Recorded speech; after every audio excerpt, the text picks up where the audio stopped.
toban sano ayaa ka soo wareegatay 3 bishii December sanadii 2009 oo magaalada Muqdisho markii ugu horeysay uu ka dhacay qarax ismiidaamin kaasi oo geystay khasaare isugu jira dhimasho iyo dhaawac.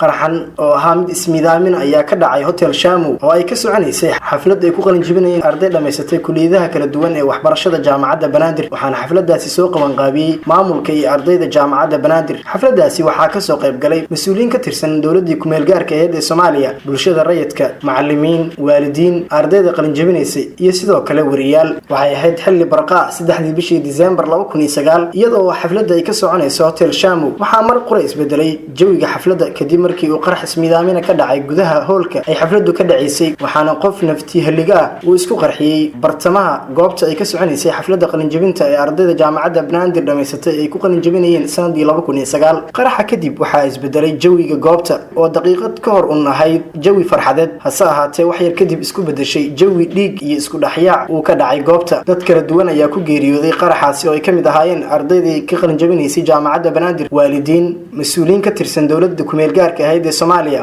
wariyaal iyo sidoo kale bulshada rayidka. mas'uuliyiintii ka tirsan dawladda ku meel gaarka ah ee Soomaaliya ay ku geeriyooday qaraxaasi waxaa kamid ah Allah u naxariistay wasiirkii tacliinta sare ee dawladda ku meel gaarka ah Professor Ibrahim Xasan Cadow, wasiirkii waxbarashada Dr. Ahmed Ali Waayel, wasiirkii caafimaadka dawladda ku meel gaarka ah Dr.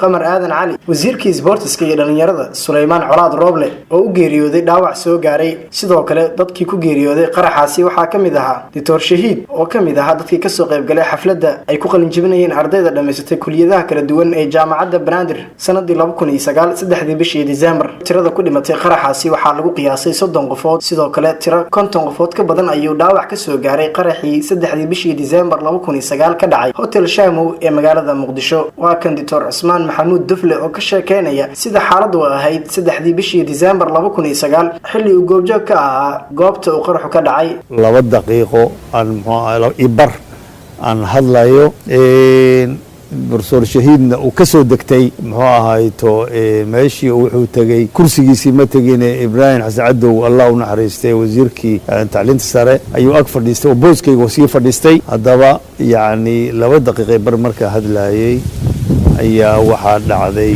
masiibo dhaaftay ah oo runtii jawigii oo dhan hal goor oo farxadda ahaa ayaa daqiiqad waxay isku bedeshay jawi murugo, jawi dhaawac, dhimasho, qaylo,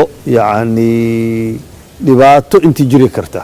10 sano ayaa ka soo wareegatay 3 bishii December 2009 qaraxii ismiidaaminta ah ee ka dhacay Hotel Shamu ee magaalada Muqdisho. waxa uu ahaa qaraxii ugu horeeyay ismiidaamin ah oo ka dhaca magaalada Muqdisho, waxaana dadka Soomaaliyeed uu ku reebay murugo iyo sidoo kale tiiraanyo iyo argagax ay ka qaadeen dadkii ay ku waayeen qaraxii ka dhacay Hotel Shamu ee magaalada Muqdisho 3 bishii December sanadii 2009. inkastoo qaraxaasi kadib magaalada Muqdisho ay ka dhaceen qaraxyo ka saameyn badan ka, haddana wuxuu ahaa qaraxii ugu horeeyay ee caankaasi oo kala xilligaasi ka dhaca magaalada Muqdisho.